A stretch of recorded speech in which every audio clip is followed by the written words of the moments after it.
One of the things that's common in working with people that are struggling with relationship issues or with addiction issues and so forth is this feeling of, I've just wasted so much time. It's too late now. So I'm thinking about that statement this morning. It's too late. And let me ask you this question. With whatever it is you are struggling with right now, today, is it too late? It's so interesting to me when I meet with young people in their mid-20s or early 30s, and they feel if they don't have everything figured out by a certain period of time that it's too late. And I am of the opinion, as I continue to age and mature in life, I'm now 66 years old, that it's not too late. It's never too late. It's never too late to change. Even if you've struggled with certain things for years, it's not too late. I'm reflecting this morning on a few individuals that I've worked with through the years, and I've watched a miraculous change take place in their lives.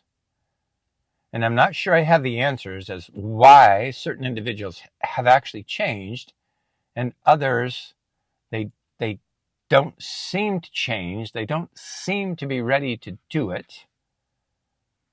But I believe even those who haven't changed yet and made the corrections in their life that they're truly desiring, they still absolutely 100% have the capacity to change. I remember one particular individual, and I'm meeting with her today. I've been meeting with her for about 2 years. When we first started working together, she was an emotional wreck. Her emotions were volatile, all over the place. We would rarely get through a session without half of it spent. She was in tears, feeling totally unstable, so frustrated with her addiction to drugs that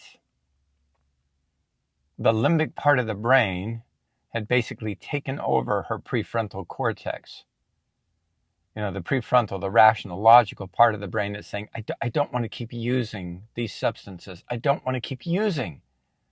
And then 10 minutes later, should be using the substances again. And this went on for a number of years. And I'm reflecting on how we did it. So when I first started meeting with her, she could not go for more than 2 hours without taking a hit, a little bit of a hit of her drug of choice. Doesn't matter what it is. You could fit any drug. You could fit anything that the limbic system would seek instant gratification on. This could be a sexual addiction, a chemical addiction, anger. We just get wired a certain way to respond to things. Whenever we become bored, lonely, angry, stressed, or tired, instead of dealing with those emotions head on, confronting with a positive attitude,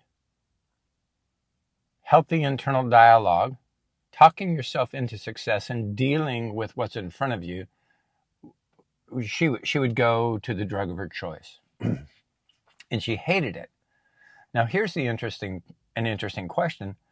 Well, what part of her hated that? And what part of her kept driving her back? These compelling actions.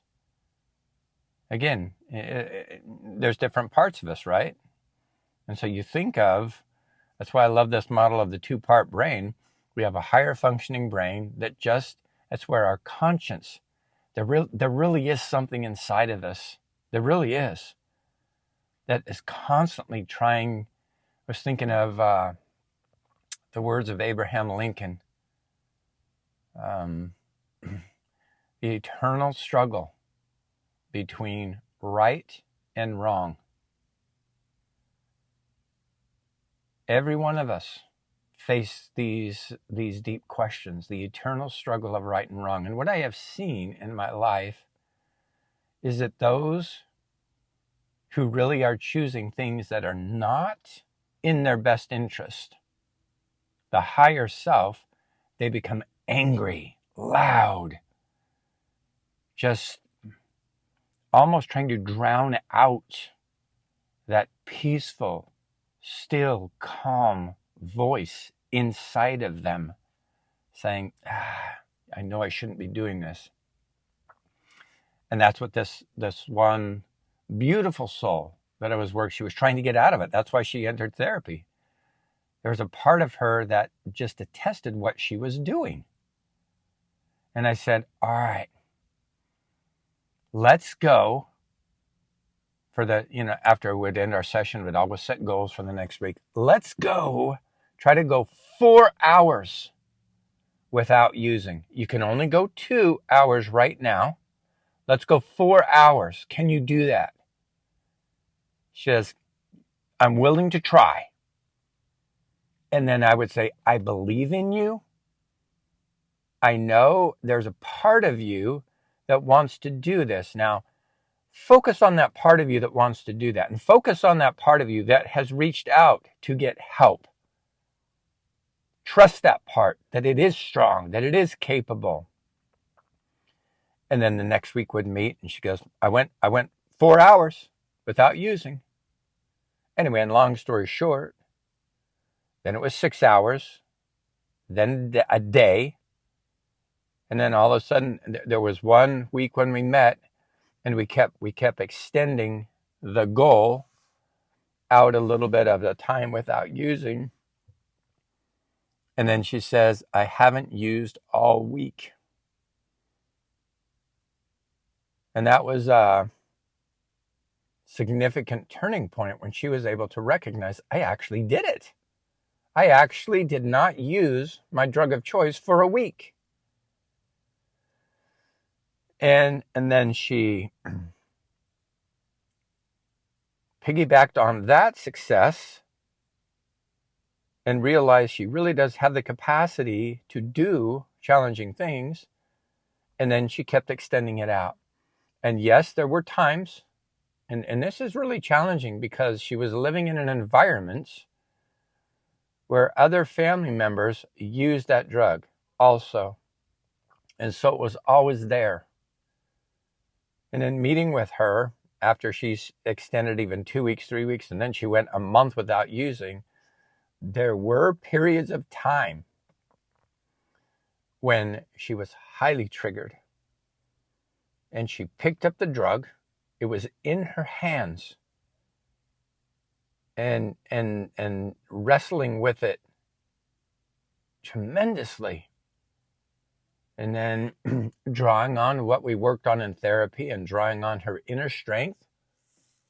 And again, she had support, so she wasn't all alone, and she knew she was going to meet with me. And she says, I want to be able to say I didn't use because I know the consequences of using. It doesn't work.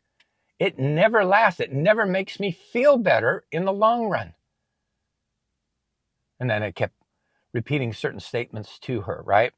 Drawing on Greek philosophers, Thucydides, the great philosopher general, where he says, of all manifestations of power, restraint impresses men the most. And so she would think of that and go, no, where my real power lies is being able not to do this thing. I have a free won't. I have a free will and a free won't. I choose not to do this, even though my body is craving it right now. I choose not to do it.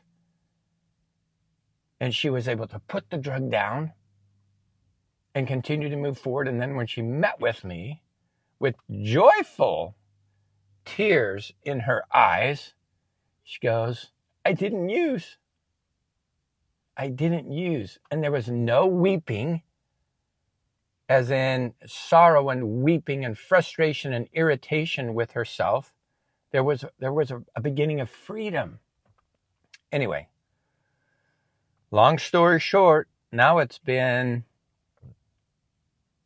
well over 1.5 years that she has not used. And when I talk to her now, she truly, I'm meeting with a different person. She has changed. There's light in her eyes. Her emotions are not so volatile. She is stable, still dealing with challenges of life, because those challenges and obstacles, they'll never go away. Just one thing after the next happens to us day after day. But she's different. She's stable. And she will simply say to me, I will never, ever do that again. Go back to that drug that she was using. She can tell the difference. So it's never too late. And when I'm talking to this individual, and when we talk about that, she truly believed it was too late. She truly believed she did not have the capacity to change. She had bought into that idea that I can't do it. I can't. I have failed so many times. And yet, I'm telling you, somehow she did. And because even if she did, I'm telling you that you have the power within you to make whatever changes you need to change. Do not give up on yourself. Even if you've slipped 1,000 times, you get up 1,001 and just keep moving forward. It's absolutely possible. A little here, a little there, you keep trying. Give yourself some credit for your effort. Anyway, it's not too late. It's never too late. It's never too late. Even if you're in your, 50s, 60s, 70s, 80s, just keep trying. Keep moving forward. It's never too late to make the changes that you want to change.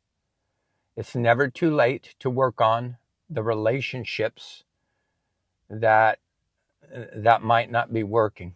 It's just so interesting that relationships just seem to be full of conflict in almost every situation. Anyway, that's a podcast for another day. But it truly, relationship issues, the fact that we can even get along as human beings a little bit is perhaps the miracle, because we're all so different. We all have different perspectives. We all see things a little bit differently and have our own wants and desires, and they constantly conflict with others. So trying to find peace and be gentle with yourself and gentle with others. Anyway, it's a worthwhile quest. Anyway, not too late. Not too late for you to change some things in your life. Just seek deep inside yourself and listen to that little whispering of your conscience. And there is a part of you that will tell you what you need to do in order to make the changes, if you can quiet down enough and truly listen. It's almost like it's like a voice or a feeling inside of you that will tell you what you need to do to make the course corrections in your life that you're confronted with right now. Anyway, you have an amazing week, and we'll check in next week.